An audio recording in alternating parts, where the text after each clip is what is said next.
सो FU hair transplant के लिए कौन कौन से पंचेस का यूज़ होता है और कैसे आपके डॉक्टर पंचेस का सिलेक्शन करते हैं, जानते हैं इस वीडियो में। हेलो दोस्तों, मैं हूं आपका दोस्त डर्मेटोलॉजिस्ट और hair transplant surgeon doctor Jahangir और आज हम बात करेंगे पंचेस के बारे में।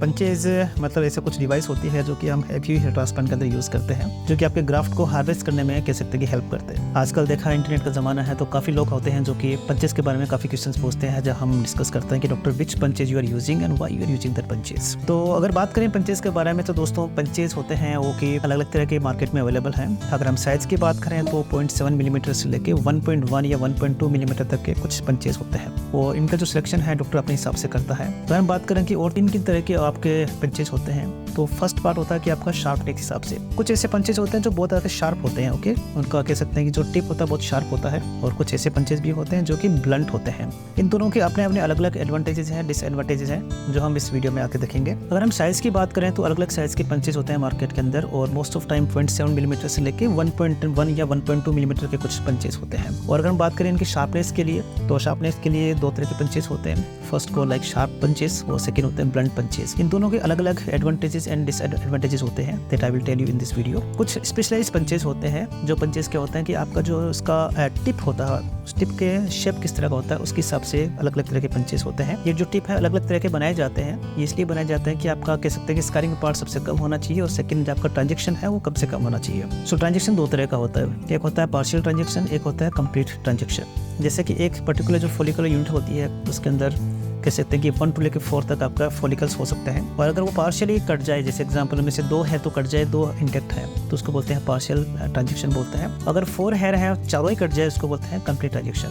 तो उसको रिमूव करने के लिए वैसा नहीं हो इसके लिए क्या होता है कि कुछ स्पेशलाइज्ड पंचेस होते हैं जो यूज़ करते हैं। और ये जो फोटोग्राफ देख पा रहे हैं वो स्पेशलाइज्ड पंचेस को होते हैं, जैसे शर्टेड पंचेस होते हैं। तो ये कुछ अलग अलग तरह के पंचेज हैं आप जो फोटोग्राफ में देख पा रहे हैं। अब बात करते हैं कि डॉक्टर आपका सिलेक्शन किस तरह से करता है, कौन सा पंच सबसे अच्छा है आपके लिए। ये मैंने मिथ देखा है एक चीज़ कि डॉक्टर जितना आप शार्प पंच यूज़ करोगे, जितना आप थिन स्मॉल पंच यूज़ करोगे उतना ही हमारे लिए अच्छा होता है और जितना बड़ा आप यूज़ करोगे उतना अच्छा नहीं है। एक बड़ा मिथ है, इसको हम क्लियर करते हैं।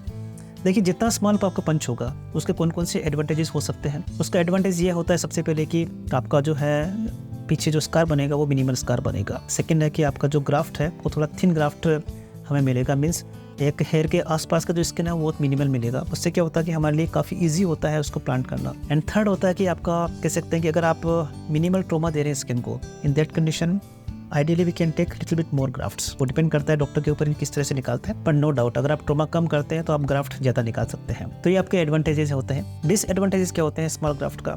तो स्मॉल ग्राफ्ट का ये डिसएडवांटेज होता है कि ट्रांजेक्शन रेट बहुत ज़्यादा होती है। देखिए, हम बात करेंगे 0.7 मिलीमीटर जो आपका पंच होता है रफली वो बना होता है आपके लिए, किसके लिए? जिसके अंदर 1 या 2 हेयर होते हैं।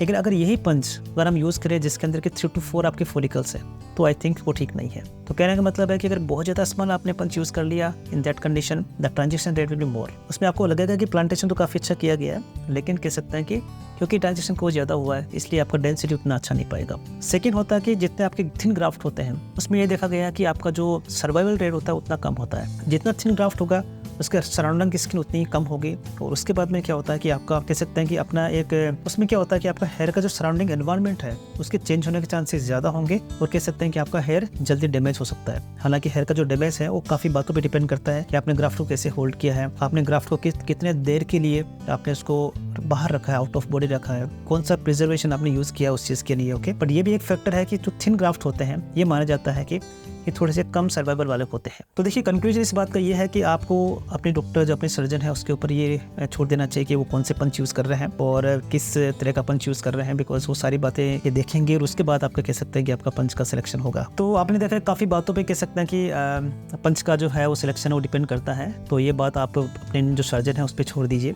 कि कौन सा पंच वो यूज़ करने वाले हैं। ऑब्वियसली उनका टारगेट और आपका टारगेट बिल्कुल सेम ही है और ऑब्वियसली वो क्या करेंगे कि एक चीज़ जरूर रखेंगे, वो एक बैलेंस बनाने की कोशिश करेंगे। बैलेंस कि आपका ज़्यादा स्कार भी नहीं बनना चाहिए but at the same time आपका ज़्यादा ट्रांजेक्शन भी नहीं होना चाहिए। इन दोनों के बीच में बैलेंस बनाएंगे। डॉक्टर पे कह सकते हैं कि उसे ट्रस्ट करें पूरा। होपफुली आपके जो सर्जन है वो definitely he will do the best for you. और भी कोई क्वेश्चन हो आपके पंचेस के बारे में तो आप मुझे जरूर मैसेज कर दीजिए। ओके, मैं उसका रिप्लाई करने की कोशिश करता हूँ। Thank you so much for watching this video.